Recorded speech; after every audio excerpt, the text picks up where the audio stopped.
बिस्मिल्लाहिर्रहमानिर्रहीम। अच्छा जी, एक सवाल, ये जो दुनिया में इकोनॉमिक क्राइसिस इस वक्त आया हुआ है, इसके पीछे क्या वजह है? देखें, जो इस इकोनॉमिक क्राइसिस के पीछे वजह है, वही वजूहात जब भी इकोनॉमिक क्राइसिस आते रहे हैं, वही वजूहात उससे मिलती जुलती आती रही हैं। तो अगर आप इसको गौर से देखें या समझें तो हमारा इकोनॉमिक सिस्टम ही ऐसा बना हुआ है, फाइनेंशियल सिस्टम ही दुनिया का ऐसा बना हुआ है कि 8 से 15 साल के बाद दुनिया में एक बिजनेस साइकिल, या जिसको इकोनॉमिक साइकिल कहते हैं, रिसेशन आ जाता है। पीक पे जाके नीचे चीज़ें आ जाती हैं।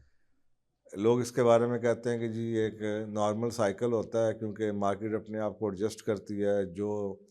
बबल्स बने होते हैं, जो कि डिमांड सप्लाई की वजह से बनते हैं या लालच की वजह से बनते हैं, वो बबल टूटता है तो उसको रिसेशन कह देते हैं। लेकिन जो मेजर इकोनॉमिक ग्लोबल लेवल के ऊपर जो डिज़ास्टर्स आए हैं, वो सबसे पहला हमारे पास जो डेटा मौजूद है पिछले सदी का, वो 1929 का स्टॉक मार्केट का क्रैश था। और उसमें जनाब शेयर की प्राइसेस जो थी बिल्कुल कोलैप्स कर गई थी, और बहुत वाइल्ड किस्म की स्पेकुलेशन मार्केट में हो रही थी, और बोरिंग हो रही थी कि जनाब ये चढ़ जाएगी ऊपर। लोग जनाब बोरिंग भी कर रहे थे, स्पेकुलेशन के ऊपर चीज़ें बेच भी रहे थे, जिसकी वजह से ग्रेट डिप्रेशन आया। आपको पता है कि आजकल हम वर्ड रिसेशन का यूज़ करते हैं, तो ये इसको ग्रेट ना सिर्फ ये कि डिप्रेशन कहा गया, बल्कि ग्रेट डिप्रेशन कहा गया, और ये बहुत लंबा अरसा चढ़ा, तो इसलिए इसको डिप्रेशन कह दिया गया। दुनिया बिल्कुल ही एक तरह से इकोनॉमिक एक्टिविटी के हवाले से फ्लैट हो गई। तो ये सबसे बड़ा एक दुनिया को झटका था हमारी, स्पेशली जब से ये एक नया निज़ाम जो आया था इंडस्ट्रियलाइजेशन का और कैपिटलिस्ट माइंडसेट का, ये उसके बाद सबसे पहला एक ये दुनिया ने उसका एंड देखा। उसके बाद दूसरा हमारे पास 1973 के अंदर एक मेजर क्राइसिस आया, और वो ओपेक की ऑयल क्राइसिस था। तीसरा जो मेजर डिज़ास्टर आया वो 1997-98 में आया, और ये थाई बाथ था जो कि 97 के अंदर कोलैप्स किया था, उसकी वजह से आया। चौथा जो बड़ा मेजर डिज़ास्टर आया वो 2007-8 में आया, पाकिस्तान मुशर्रफ साहब के दौर के बाद, और ये भी ग्लोबल फाइनेंशियल क्राइसिस था। और ये जो स्टॉक मार्केट का क्रैश था 1929, उसके बाद से सबसे बदतरीन इकोनॉमिक डिज़ास्टर समझा जाता है 2007 और 8 का। और ये जो आया, इसके पीछे बहुत बड़ा जो वजह थी वो आपका बैंकिंग सिस्टम का कोलैप्स था। और अब दुनिया ने जो एक नया डिज़ास्टर देखा, वो कोविड-19 की सूरत में वो देखा कि 2020 की फरवरी से मार्केट क्रैश करना शुरू कर दिया, और तकरीबन 30% जो है स्टैंडर्ड एंड पुअर्स की जो मार्केट है, वो तकरीबन 30% शेयर उसके ड्रॉप हो गए। और कहा यह गया कि ये कोविड-19 की वजह से, कोविड-19 के पेंडेमिक की वजह से आया, और ये उसकी वजह से जो एक पैनिक क्रिएट हुआ, जो अनसर्टनिटी क्रिएट हुई कि ग्लोबल इकोनॉमी का फ्यूचर क्या है, उसकी वजह से ये आया। अब ये मेजर मैंने आपको बता दी है, ये बड़े बड़े जो 5 डिज़ास्टर्स हैं उसके बारे में बता दिए। छोटे छोटे रिसेशन मैंने कहा आते रहते हैं। अच्छा, अब ये चिकन और एग सिनेरियो है। चिकन और एग सिनेरियो आपको पता क्या होता है? वो जो झगड़ा है कि पहले चिकन आया था या पहले एग आया था, पहले मुर्गी बनी थी या पहले अंडा बना था। तो आज तक वो सॉल्व नहीं हो सका। इसी तरीके से ये चीज़ भी आज तक इकोनॉमिक हलकों में हर तरफ की ओपिनियंस हैं कि जनाब पहले हालात ऐसे होते हैं जिसकी वजह से कोलैप्स करता है, या पहले कोलैप्स करता है तो उसके बाद हालात ख़राब होते हैं, या कोई चीज़ पहले होती है। तो एक पूरे का पूरा स्कूल ऑफ थॉट है जो ये कहता है कि यार ये जितने बड़ी आपको चीज़ें 5 बताई हैं, स्टॉक मार्केट का क्रैश और ये क्रैश, इससे पहले कुछ ऐसे इवेंट्स होते हैं जिनके पीछे, मैंने के वो कह रहा ये चाह रहे हैं कि मार्केट ने कोलैप्स करना होता है, इकोनॉमी का सत्यानाश फेरना होता है, बबल क्रिएट इतना बड़ा हो चुका होता है कि बाज़ दफ़ा दुनिया में गवर्नमेंट्स को समझ नहीं आ रही होती कि क्या करें, उसकी पॉलिटिकल कॉस्ट बहुत हाई होती है, तो उसको छुपाने के लिए वो इन वाक़यात के पीछे छुप जाते हैं। ऐसा चीज़ जो कि होनी है उसको किसी चीज़ पे डाल दिया जाता है। अब ये स्पेशली कोविड-19 के बारे में तो मैंने भी मैं 2018 से कह रहा हूँ कि दुनिया के अंदर रिसेशन बहुत बड़ा आने वाला है, और जब कोविड-19 आया तो मैंने कहा अब ये कोविड-19 के ऊपर ये डाल देंगे मलबा सारा कि ये इसकी वजह से आया। सारे के सारे इंडिकेटर्स हमें पहले ही नज़र आ रहे थे, तो मैं भी उस स्कूल ऑफ थॉट का हूँ, और इसको ब्लैक स्वान इवेंट भी कहते हैं कि वो काले रंग की जो बतख जो राजहंस होता है वो ब्लैक स्वान, उसका इवेंट, वो ऐसा इवेंट जो खुद कुछ नहीं होता लेकिन उसके साथ उसकी वजह से कुछ और चीज़ें उसके पीछे छुपा दी जाती हैं। तो ये जो अब दुनिया के हालात हुए हैं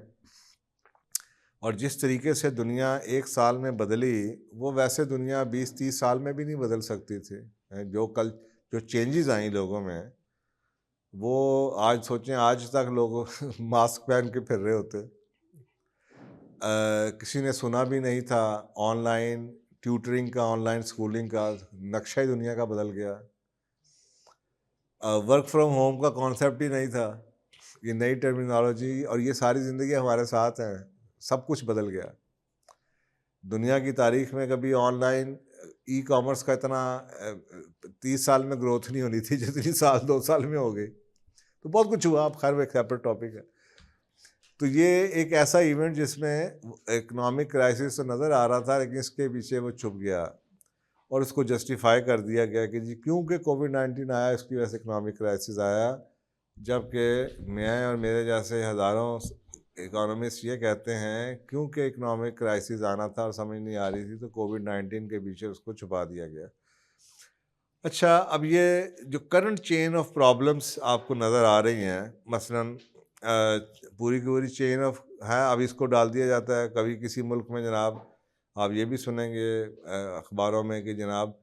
रशिया और यूक्रेन की जंग की वजह से दुनिया के हालात ख़राब हैं, इस वक्त कई इकॉनमीज़ जो हैं वो स्ट्रेस में जा रही हैं। तो इन्फ्लेशन, अब पूछा जाए कि इन्फ्लेशन की बुनियादी वजह क्या है, तो जनाब ग्लोबल फूड का और एनर्जी का जो क्राइसिस आया हुआ है, जो शॉर्टेजेस आ रही हैं, और जो यूएसए के अंदर एसेट्स का बबल जो फटा, और जो गरीब मुल्कों में जो डेट का क्राइसिस आया हुआ, पाकिस्तान जैसे मुल्कों में, गरीब मुल्कों में जब उनकी इकॉनमी बैठेगी तो उनके पास तो पैसा नहीं है पे करने के लिए अपने लोन्स को, और जो कोविड-19 के ऊपर जो लिंगरिंग उसका इम्पैक्ट आया, शट डाउन और सप्लाई चेन की बॉटलनेक्स की वजह से, जब सप्लाई चेन ही रुक गई, जब सब कुछ शट डाउन हो गया तो सप्लाई चेन आज तक कई इंडस्ट्रीज ऐसी हैं रिकवर ही नहीं कर पाई। और इसी तरीके से आपको सेंट्रल बैंक्स का ये नज़र आया कि जनाब उन्होंने नोट तो उन्होंने छाप दिए लोगों को बिज़ी रखने के लिए, लेकिन अब सोचने वाली बात ये, जब वो नोट छाप रहे थे तो क्या उनको नहीं पता था कि नोट तो छाप लोगे इतने ज़्यादा, लेकिन इन नोट को घर में अपनी मशीन के ऊपर बैठ के तुम पेट्रोल और गंदम तो नहीं छाप सकते वो तो नहीं बना सकते ना, वो तो अल्लाह की तरफ से आनी है। तो इतने जब पैसे दे दोगे तो क्या होगा कि वो जो चीज़ें जब मार्केट में वो पैसा आएगा, लोग उसे चीज़ें ख़रीदना शुरू करेंगे, तो चीज़ें तो अवेलेबल ही नहीं होंगी क्योंकि चीज़ें तो लिमिटेड सप्लाई में है। तो भाई ये तो होना था, ये जो इस वक्त हुआ है। और ये अभी आपको पता सिलिकॉन वैली का बैंक जौन सा एक बैंकरप्ट हुआ है अभी 2-3 दिन पहले ही, तो ये तो अभी चेन है, अल्लाह बचाए, ये पता नहीं क्या कुछ हो सकता है होने को, अगर इसको कोई दुनिया के जो फेडरल रिजर्व्स हैं, जो स्टेट बैंक्स जैसे जिससे आप कहते हैं मुल्कों के जो होते हैं सेंट्रल बैंक्स जो होते हैं, अगर वो इसके लिए रेस्क्यू पैकेज ना दे रहे हैं तो एनीथिंग इज कैन हैपन, बहुत कुछ हो सकता है दुनिया के अंदर। तो ये मैं आपको बता रहा हूँ कि जनाब ये जो करंट चेंज चल रही है ये चलती चली जा रही है, एक से दूसरी चीज़ जुड़ी है। एक चीज़ से बचने के लिए आपने नोट छापे, नोट छापना जब शुरू किए तो पता चला कि जी अब इसकी इन्फ्लेशन बढ़नी शुरू हो गई है। उसकी वजह से इन्फ्लेशन जब बढ़नी शुरू हुई, पाकिस्तान में भी कुछ चीज़ें ऐसी ही हुई हैं, जैसे ये अभी नोट की बात बता रहा हूँ। और अब 20% इंटरेस्ट करके वही जो पैसा मार्केट में लोगों के हाथ में इतना एक्सेस में आ चुका है, उसको वापस लेने के लिए, आपको पता है आज की शायद खबर है कि रिकॉर्ड टूट गया हमारे बैंकों में डिपॉजिट्स का। साहब जरा जब आप 20% डिपॉजिट देंगे, मुल्क में काम कोई हो नहीं रहा होगा, 20% आपको इंटरेस्ट मिल रहा है, तो लोग बैंकों में रखवाएंगे। और इतनी इन्फ्लेशन, पैसे को डिवैल्यू यहाँ पे हो रहा हो तो घर में तो रख नहीं सकते, इतनी डिवैल्यूएशन में आप बैंकों में रखवाएंगे। ये चेन रिएक्शन होता है। लेकिन अगर आप इन सारी की सारी चीज़ों को समराइज़ करना चाहें एक या दो लफ्ज़ों के अंदर, तो मैं उसमें आपको सिर्फ एक बता देता हूँ कि सिर्फ छोटी सी बात देखें। बुनियादी तौर पे ये जो सिस्टम है ना हमारा, जिसको आप पेपर मनी, पेपर करेंसी का सिस्टम कहते हैं, और जो हमारा ये ग्लोबल इकोनॉमिक सिस्टम जो हमने बनाया हुआ है, फाइनेंशियल सिस्टम जो बनाया हुआ है, ये बुनियादी तौर पे फेल है। ये सिस्टम में यही होता है, आप पैसा एक्सेस में देंगे तो आप पैसे के थ्रू मॉनेटरी सप्लाई बढ़ा के लोगों की परचेज पावर बढ़ाएंगे। वो परचेज पावर बढ़ाते जाएंगे यहाँ तक कि मार्केट की चीज़ें महंगी होती जाएंगी, वो अपनी वैल्यू से ऊपर चली जाएंगी। और साफ ज़ाहिर है कि उसके बाद एक